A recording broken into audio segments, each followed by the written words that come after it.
Hello friends. I hope आप सभी अच्छे होंगे। मैं भी ठीक हूँ। तो हमारी जो नेक्स्ट वीडियो है वो फिर पी वाई क्यूज़ को लेके है 2023 एग्ज़ाम के लिए। मैंने इसमें पिछले 5 से 6 साल के पी वाई क्यूज़ तैयार किए हुए हैं और वो सब मैं आपको कराने वाला हूँ। देखो, वही फिर बात एक ही है कि सिलेबस घट ही रहा, हर साल सिलेबस बढ़ नहीं रहा। तो अगर आप पिछले कुछ साल के पी वाई क्यूज़ तैयार कर लेंगे तो आपकी तैयारी कैसी भी रही हो पहले, वो और ज़्यादा एनहेंस हो जाएगी और ज़्यादा अच्छी हो जाएगी। अगर मान लिया आप एक एवरेज हैं, जैसे आप पी वाई क्यूज़ करेंगे तो आप में कॉन्फिडेंस भी आ जाएगा। आपको पता लग जाएगा कि एग्जाम में क्वेश्चन किस तरह के आया करते हैं। और जब आप उन्हें कर लेंगे ना तो आप देखेंगे कि आपका जो पेपर सेट हुआ वो लगभग 70 से 80% आपका पिछले साल के क्वेश्चन पेपर में से ही सेट हुआ। क्योंकि नए क्वेश्चन कैसे बनेंगे जब सिलेबस में कोई चेंज नहीं हुआ। तो मैं आपको फिर यही रिकमेंड करूंगा कि आप चाहे मेरी वीडियो से या कहीं से भी अगर क्वेश्चन तैयार करेंगे तो पी वाई क्यूज़ कभी मत छोड़ना, ठीक है। अभी आपके पास लगभग मान के चलो कि 1 महीना है फिजिक्स, केमिस्ट्री और बायोलॉजी या मैथ्स जो भी आप पढ़ रहे होंगे उसे करने का। फिर उसके बाद में आपके जो बचे सब्जेक्ट हैं तो उन्हें भी तैयार करना। क्योंकि आप देखेंगे कि स्कोर करने का यही एक तरीका है कि आप सारे सब्जेक्ट पे कमांड बनाएं। आप अपने 1-2 सब्जेक्ट पे कमांड अच्छी कर लेंगे और दूसरों को अवॉइड करेंगे तो भी एक दिक्कत हो जाएगी। मेरे साथ में एक ऐसा ही केस है। मैं क्लास में कभी टॉपर रहा था तो इसी वजह से रहा था कि मेरी जो कमांड थी वो सभी सब्जेक्ट पे अच्छी थी। जबकि एक मेरा जो सेकंड पोजीशन पे था उसका पीसीएम पे मेरे से भी अच्छी कमांड थी, लेकिन दिक्कत क्या हुई कि उसकी इंग्लिश और फिजिकल एजुकेशन में नंबर बहुत कम थे, तो इस वजह से उसकी सेकंड पोजीशन पहुंच गई थी। तो मैं आपको यही रिकमेंड करूंगा कि अपनी हर एक सब्जेक्ट पे कमांड अच्छी करना। और अभी आपके पास 1 महीना ही मैं कहूँगा कि बस 1 ही महीना है, तो इसमें आप अपने पी वाई क्यूज़ जरूर तैयार करें, ठीक है। शुरू करते हैं फिर।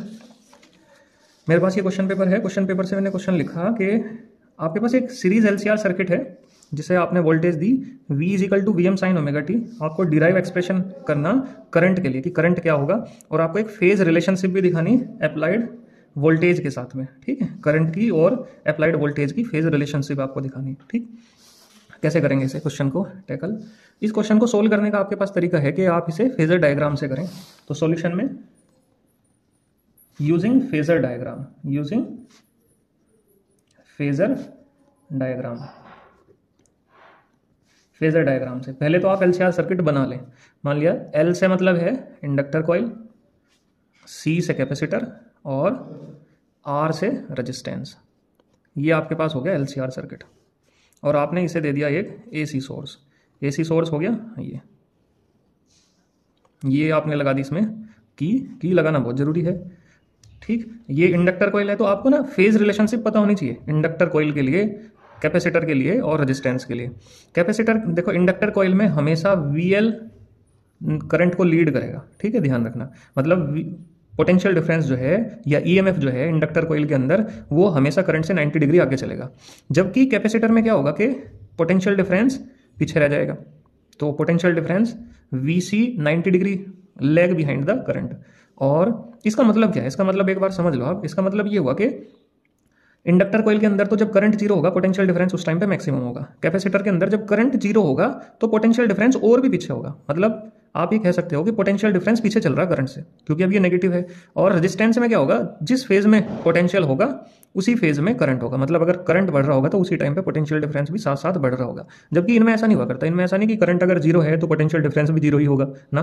अगर करंट जीरो है इंडक्टर कॉइल में तो पोटेंशियल डिफरेंस तो आप देखोगे मैक्सिमम है उस टाइम पे, वीएल क्या है मैक्सिमम।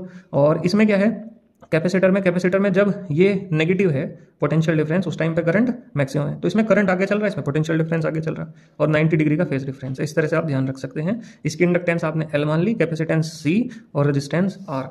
तो आप फेजर डायग्राम बनाएंगे। तो मान लिया ये तो हो गया आपका करंट वाला एक्सेस।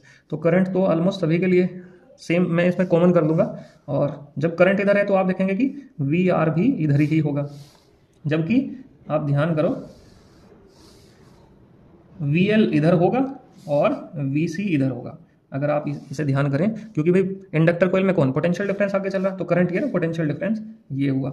और कैपेसिटर में क्या हुआ कि पोटेंशियल डिफरेंस पीछे चल रहा तो करंट से 90 डिग्री पीछे हो गया, ठीक है। इस तरह से अब मैंने सपोज कर लिया, लेट हमने करा कि VL ज़्यादा है किससे, VC से। अगर VL मतलब ये वाला वोल्टेज इससे ज़्यादा हो तब एक रिजल्टेंट बचेगा। मान लिया ये बचा रिजल्टेंट, ये हुआ VL माइनस VC। कौन सी डायरेक्शन में हुआ, ये डायरेक्शन में हुआ, VL ज़्यादा वाले की डायरेक्शन में ही होगा, ठीक है। तो आप ना क्या करेंगे, वेक्टर एडिशन का लॉ लगाएंगे। वेक्टर एडिशन में क्या, एक वेक्टर VR तो ये हो गया आपके पास और VL माइनस VC हो गया इस वाली डायरेक्शन में। इन्हें जोड़ने का तरीका क्या है, आप या तो ट्रायंगल लॉ लगा दो या फिर parallelogram law of vector addition. तो using parallelogram law of vector addition आपने वो यूज कर लिया, ठीक है।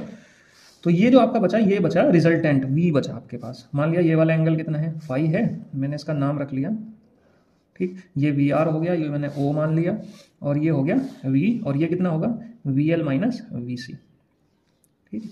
तो इन ट्रायंगल आपने इसका नाम रखा o, ये मान लिया a है, ये b है। तो in triangle O A B में आप देखेंगे, अगर पीजीटी यूज करें हम, यूजिंग पीजीटी, आपने पीजीटी लगाई, तो पीजीटी लगाई, तो जैसे आप पीजीटी लगाएंगे तो आप देखेंगे कि वी स्क्वायर किसके इक्वल होगा, वो होगा वी एल माइनस वी सी का होल स्क्वायर, और प्लस के यहाँ से यहाँ कितना है, वी आर है, ये कितना है वी आर, तो वी आर का स्क्वायर, ठीक है।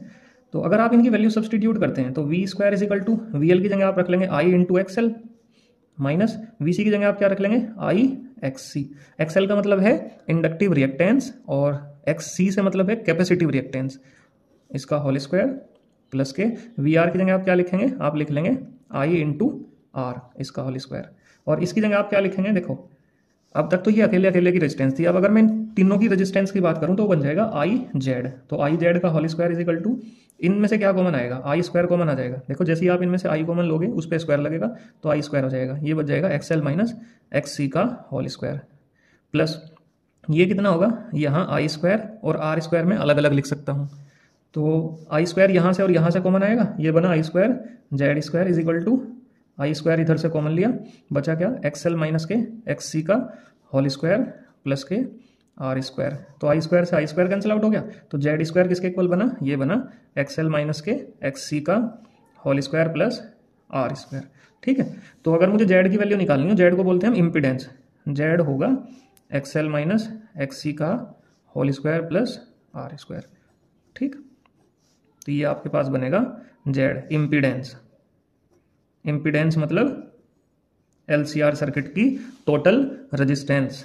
अब अगर करंट निकालना आपको तो आई इज इक्वल टू होगा वी अपॉन जेड, तो आई इज इक्वल टू होगा, वी की वैल्यू कितनी दे रखी है आपको, आप देखो क्वेश्चन के अंदर वी कितना दिया हुआ, वी दिया हुआ V M upon sine omega T, तो ये बनेगा V M sine omega T upon Z कितना है आपका एक्सएल माइनस एक्स सी का whole square plus R square का रूट, ठीक है। इस तरह से आप वैल्यू निकाल सकते हैं किसकी, ये आप वैल्यू निकाल लेंगे एलसीआर सर्किट के अंदर करंट की वैल्यू निकाल लेंगे आप, ठीक है। अच्छा फेज अगर आपको निकालना हो, फेज कि भाई आपसे पूछा हुआ ना कि फेज एंगल कितना होगा करंट और उसका, फेज एंगल निकालने का तरीका है आप टेन फाई निकाल लो, टेन फाई कितना होगा, ये होगा आपके पास V L minus V C upon V R, आप इससे निकाल सकते हैं टेन फाई की वैल्यू, और फाई इज इक्वल टू हो जाएगा tan inverse V L minus V C upon V R. आप देख रहे कि जब इंडक्टर को, जब वी एल की वैल्यू ज़्यादा है तो ईएमएफ लीड करेगा करंट को, किससे, फाई एंगल से, ठीक है। ये